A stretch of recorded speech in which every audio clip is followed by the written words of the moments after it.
some people that need. The philosophy that we have is opportunity to play, to learn, to grow, to make mistakes, to improve, to have fun, to feel sad at times, for all of those things to be part of what we do. That's what I believe is a rich program at Grand Rapids Christian, and doing all of that in the name of Jesus Christ, and how we can handle that as believers, as parents, as believers, as fans, as believers, as coaches and administration, that we can handle all of those things well to help form your child's heart and mind through the classroom in the ministry of athletics. And so as we talk about planning for this season, we are talking about team formation. And so I just want to quickly touch on that. 2 to 3 days. All the basketballers have already started by today. Everybody's had at least one practice. And what we're doing in those practices is our main goal is to assess all of the players in basketball. And this will happen on Saturday and next week with volleyball, to assess all of the players and then try to create, regardless of who wants to be with who, try to create equal teams as best that we can. The only exception we have to that is the 8th grade, where we have 2 teams. One is an A team and one is a B team in basketball. And so what they're doing there is they're assessing all of the players to try to figure out who are developmentally in this area and who are developmentally in this area, and who would have the best opportunity to learn and grow at those 2 levels. So we take these 2 to 3 days very seriously as coaches, because we want to make sure that you understand we care deeply about doing this well. I know as a parent, my son plays some sports, and sometimes it doesn't feel like some of the places he goes to play do that very well. And so it's always important to me that our coaches really do a good job of watching your player and your son or your daughter, and trying to do the best they can to create equal teams so that they have a good opportunity to learn and grow with players of all different sorts. And so volleyball, that's going to start Saturday. Both teams will have 2 teams at each level. 5-6 will be a level and 7-8 will be a level, and they'll have 2 teams at each level, equal split at each. In girls basketball, they're doing it now. 5th is 2 equal split teams. 6th grade, we have 1 team.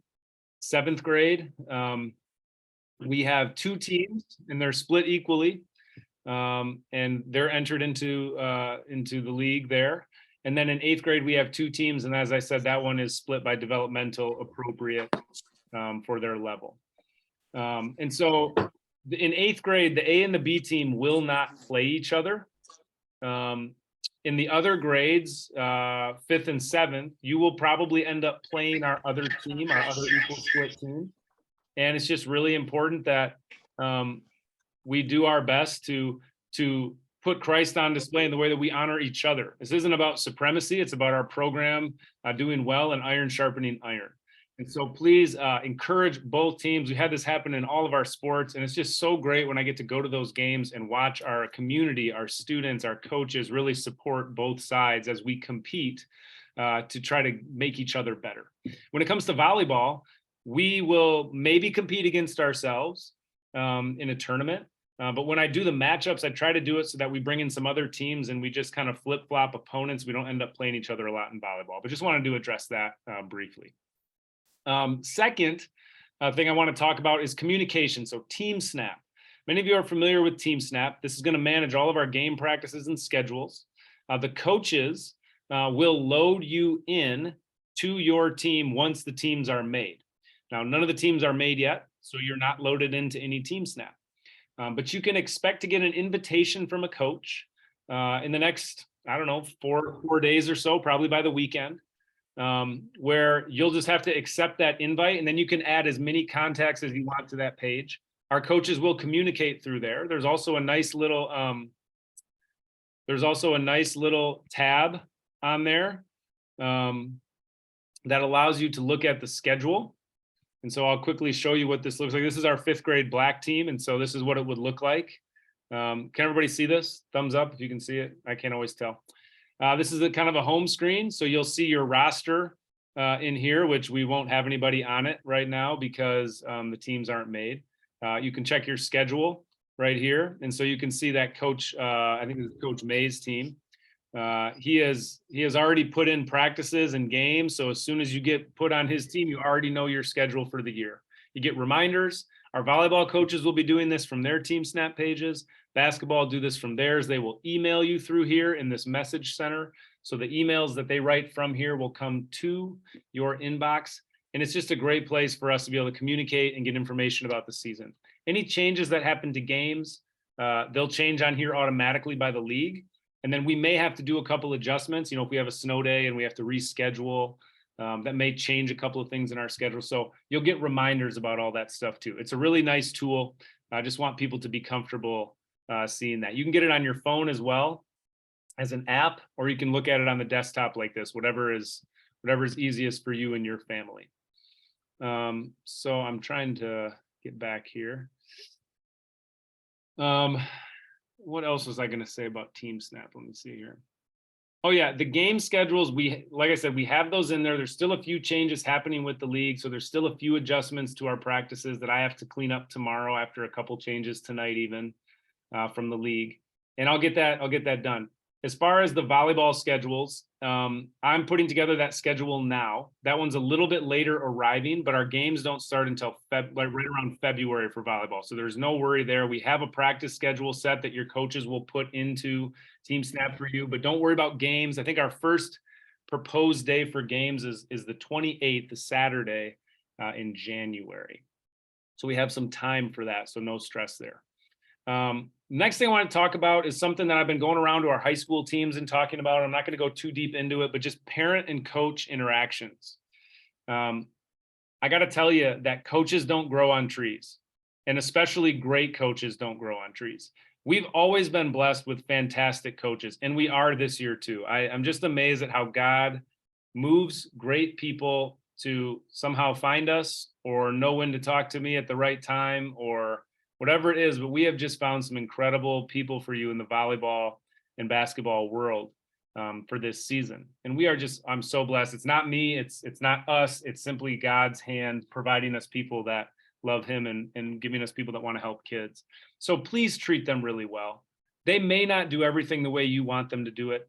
They may not do it at the pace you want them to do it, but trust me, they know what they're doing and they're trying their best to find a way, and they're with those kids in that group every day. And it's in their head every day how to help your child become better. So, a couple reminders here. We want to win, but winning isn't the number one goal, right? The number one goal, as we already mentioned, is putting Christ on display through athletics, and also improving, having success, having failure, all those things. That's our goal, and helping our coaches, helping your child manage that process, and you partnering with us as we do that. Learning about life through athletics. Playing time, that's always the coach's choice. It is not your choice, and you don't really get an opinion on that, except that in basketball, your child is supposed to get a minimum of 6 minutes. And so if your child is not getting 6 minutes, or you're not sure if they are, you can ask the coach about that, because that is a minimum and guaranteed, okay? But above that, that's really coach prerogative. One thing that we know is that whether it's volleyball or basketball, all of the players want to play with the best players. So that means that the best players are going to have to play more often so that everybody gets a chance with them. So it will not be equal playing time. Some kids will play more. And we all know that when they play with a good mix of people, there's a better chance for everybody to develop. And so that is certainly a part of it. One thing I always remind people is that it's probably a little more equal in 5th and 6th grade than it will be in 7th and 8th. Those games are a little longer. 5th and 6th are a little shorter. There's a couple more subs we have to get in. So it's a little more equal in 5, 6, but it's not going to be perfectly equal like you may have encountered in pure play soccer or pure play basketball or something like that. Okay. Communicating with coach. Another thing that we're really talking and working on is that strategy is not really a topic of conversation that you're to approach with the coach. That's something that the coach is really working on, and that's not for you to kind of tell them about. Certainly, if you want to ask them, if you want to talk to them about how to work with your child better, what your child really needs to be their best self. If your child has a medical issue or a special need, and you want to tell them, hey, this really works well for them. This helps them. That's great. Our coaches don't know your kid the way that you know your kid. And so please, if you can give them some insider information to help them work with your child better, they certainly want to know that. So please do that. When you have stuff to say or ways that you're feeling, please start with questions. It's a great way to build programs and build relationship is to ask questions instead of make statements. One other thing that's great to communicate with coaches about being absent. Tell them ahead of time when they send that weekly email back right away when you see the schedule and say, hey, got to remind you about Tuesday. Jenny's not going to be able to be there because of this. And, please communicate well with them about schedule. And one thing I want to approach is a lot of boys have like basketball that they're doing on the side as well, through like courthouse or something, and girls have some volleyball or soccer things going on. We know there's going to be conflicts. Part of our philosophy is to work with people. A lot of the clubs don't want to work with schools. They just kind of say, this is the way it is. But we want to work with people, and we'd encourage you to work with us and work with your club. We want people to do multiple sports. Club sports are super important to player development and the development of people. And I'm not against them at all. But we do really want to take a posture of let's work together for the best of our kids. And what's best for kids is not to hog them into one thing only if they're trying to do two things. So work together. And what I mean by that is figure out where the conflicts are, try to split them in half. If you've got a volleyball tournament on Saturday and you have a girls basketball game at 10 a.m. and you've got a volleyball tournament at MVA all day long or in Lansing, and there's going to be 2 days of games and there's 6 matches you're going to play, hey, play 1 with us, play 5 with them, right? You can get that 1 in for us and still make 5. And that's what we'd love to be able to work together and kind of massage the schedule to give kids the most opportunities and still help both teams. We don't want to steal from anyone. So as we get to communication and schedules and stuff like that, work with your coach, talk with them, be willing to know that they understand we're trying to share. And that's something that's really important to us as kids are just being involved in so many things. It's really important to us that they be involved in a lot of things. Okay. Another thing to talk about with coaches is sometimes when I watch basketball, and as I watch my son play and I'm not the coach, I want to coach him from the sidelines. I don't know if anybody else has ever felt this way, probably just me. But sometimes when I watch, I see other parents struggling with this dilemma too. And what I can just tell you is it puts the kid in a really tough spot. They want to listen to you, but they know they got to listen to their coach. And if you're telling them different things, they're going to lose, right? The child is going to lose one way or another. And so it just is really tough. Here's what I would encourage. And trust me, my son plays. And he is who he is, and he needs a lot of help. And the coach has to help everybody, and I know how to help my son, right? So I get the feelings. But for the betterment of the student athlete, whether it's boys volleyball or girls basketball, let them play, let them be coached, encourage, right? Like that's what it means to be a fan, is to be an encourager, somebody that's supportive. Not a coach. It's a very different definition. We don't call coaches fans, right? We don't call them, we call them the coach because they're in charge. And simply let them do it. And if you want to coach them outside of the practice or the game, that's certainly your prerogative. Again, there's things I talk about with my son about stuff that happened. And then what he thinks about that, or we practice those situations together. So I do some of that coaching, but I try to release him to the coach, no matter how hard it is for me. And I struggle with it. All right. But I try really hard to do that. The other thing I try really hard to do is to not have those conversations in the car ride on the way home. There's a lot of research. And if you follow any of my social media stuff, you've seen me post a 4-part series about the car ride home. And just how to handle that well. And so there's just a lot of things. One of the research points that really stuck out to me was a student in a survey. A kid said that it feels like a coffin. They're stuck in the car. They can't move. They have to listen. And they can't breathe, and there's nothing they can do about it. And that's usually a negative experience, right? And the other thing I want to caution you on is super happy and positive and let's go out to dinner and let's do all this stuff when they win. And then when they lose or they don't play good, or maybe the team wins, but your son or daughter played poorly or had a bad attitude, that we punish them by no conversation. And we punish them by no attention to encouragement or anything like that. Like super happy on wins, nothing on losses, right? My encouragement is talk about other stuff. If they bring something up and they want to talk about it, great. But just a couple of things to think about. I've really been diving into that research and a lot of the best practices out there. So if you have any more questions, let me know. Otherwise, you can follow my LinkedIn account and look up some of the stuff that I've been posting on there about it as well. So being a fan, one of the best things the research says is to just tell them that you enjoyed watching them play. And sometimes it's not enjoyable to watch them play, right? They make bad mistakes or they have a terrible attitude. Just say, hey, I enjoyed watching you today. I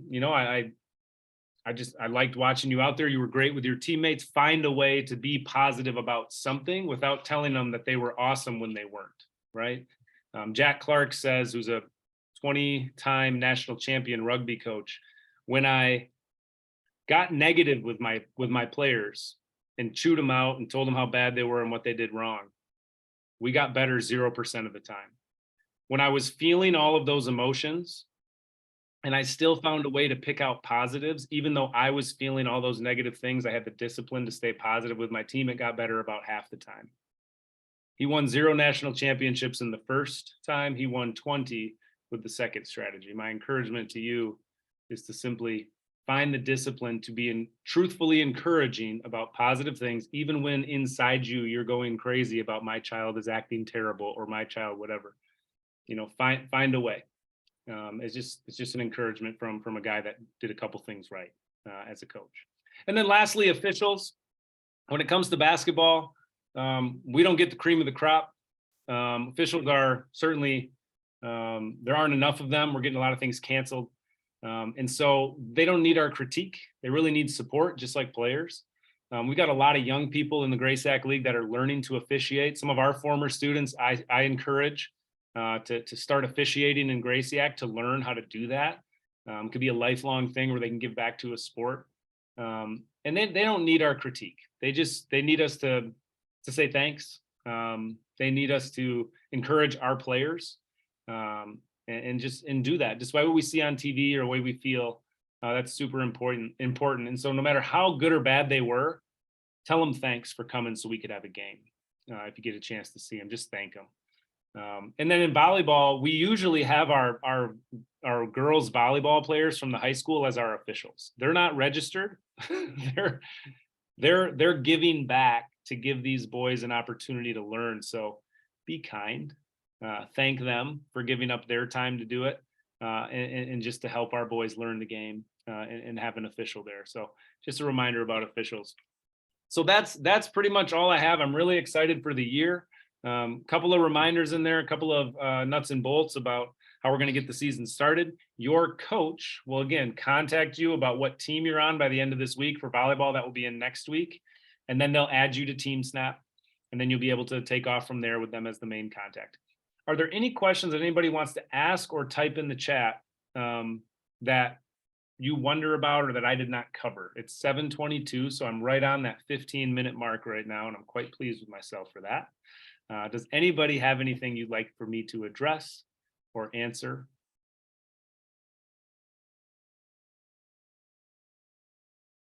You do have to unmute first if you're going to talk. Otherwise, you can type it in the chat. There's a little chat function at the bottom.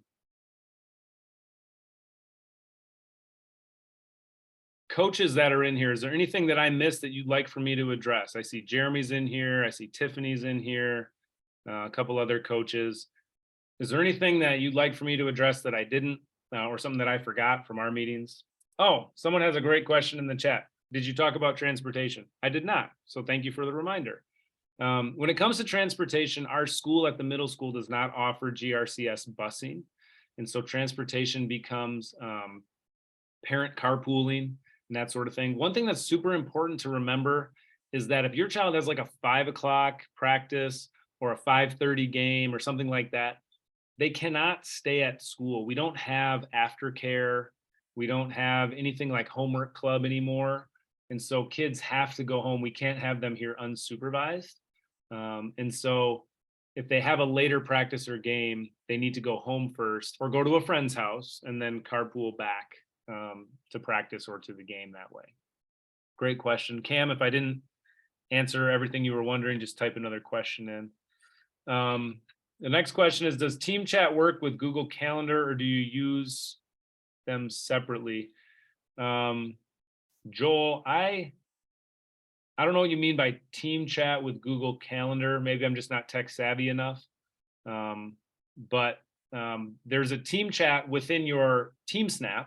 So TeamSnap, you can ask questions through a chat function to the coach or to each other, like, hey, my son or daughter needs a ride. Can anybody in here give them a ride? You can chat through there, but I'm not quite sure what you mean by that. So just hit unmute or whatever and let me know. But yeah, team chat in TeamSnap works well. Leslie, run people with the chat option in the TeamSnap. Yep. Okay, good. Sharon, 4 p.m. practices. Kids can stay at school until practice, right? So 4 p.m. The only team that has a 4 p.m. practice start is the 8th grade A team. And that would only happen on Tuesdays. So we'll have to talk with coach about if he can remain here and maybe let the girls sit together with him in the lobby or something. But right now, again, we don't have coverage for that. So we'll have to work on that and talk to coach about it. But Sharon, no other team will have a 4 p.m. practice start. And so there's only really one team that impacts. Okay. Any other questions? Hey, Kevin, this is, yeah, go ahead. This is Pat McRae, Lily McRae's dad. Uh-huh. At least from our perspective, I want to thank you for establishing such a great sporting environment and spiritual environment. You know, I think we're all very grateful to have our kids participate in a school and sports where it's Christ-centered, where it's so constructive.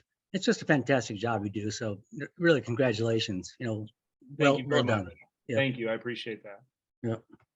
And I just wanted to ask a quick question. My daughter is at Rockford, 8th grade. Okay. So I thought that I heard that all of the 8th grade basketball practices would be at the middle school over off Burton. Is that correct?